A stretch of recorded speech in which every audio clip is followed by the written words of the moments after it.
Our top story: Ukraine has ruled out a ceasefire or concessions to Moscow, while Russia intensifies its offensive in the Donbass. I'm pleased to say we're now joined from Kyiv by the Ukrainian MP Alexei Gончаренko. Good morning to you, Alexei Gончаренko. Thank you very much for being with us, and thanks for joining us this morning. Now, just if you can, please, I know that you are from Odessa and you represent that area. Can you tell us what the mood is like in that city in light of the fall of Mariupol in the past few days?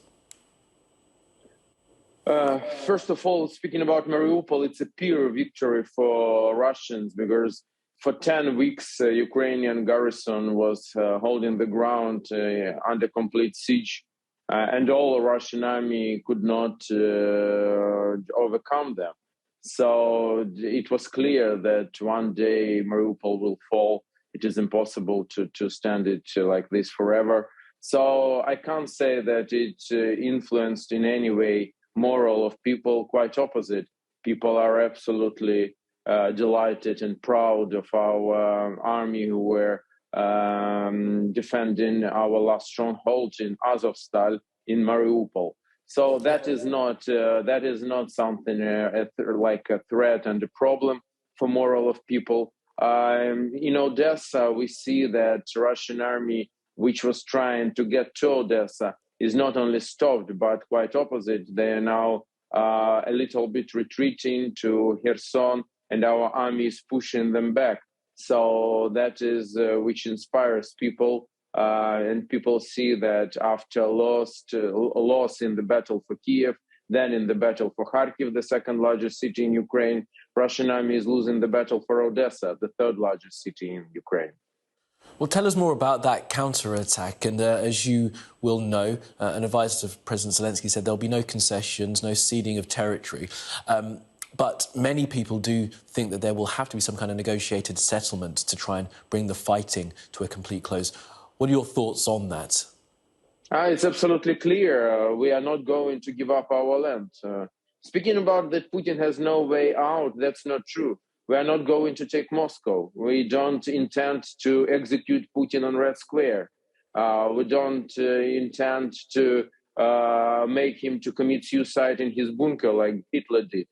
Yes, he is Hitler of 21st century, but for Ukraine, the most important is to liberate our land, and that's all. So any concessions are impossible for us of our land. I mean, because we are fighting for our country. Yes, we are ready to negotiate about how to get back Crimea and part of Donbass, which were occupied before February 24.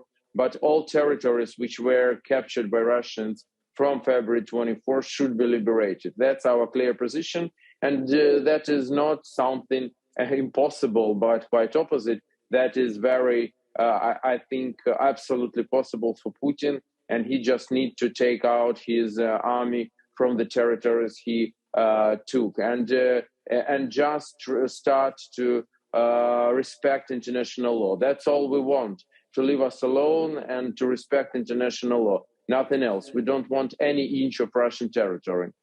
And Alexei, I mean, I must push you on that because the idea of President Putin respecting international law will be laughable for many people. I mean, you know about the idea of building your enemy a golden bridge to retreat down or across. How do you think that could be achieved at this stage in the war? Definitely, Putin is aggressor and he doesn't want to respect international law. But Ukrainian army made him to respect already our country, because he started with the words that he will take Kyiv and install his puppet regime. Now his aims and objectives are much, much simpler and more humble. So that's the situation, and it was made by Ukrainian army. And we are absolutely sure that we can do more. We can just make him to accept that Ukraine is independent state, sovereign state, and we should make him and anybody else respect our territorial integrity. And definitely he doesn't want to respect international law. But that is something which the whole free world should unite around, and to make him to respect international law. Because he is not only the only dictator on the planet. Other dictators are also watching what will be the result of Putin's deeds, what he did. So they should see that he will be unsuccessful and that he will pay a great price for what he did. Okay, Alexei Gончarенko, an MP from the southern city of Odessa. I appreciate your time this morning, so thanks for being with us. Thank you.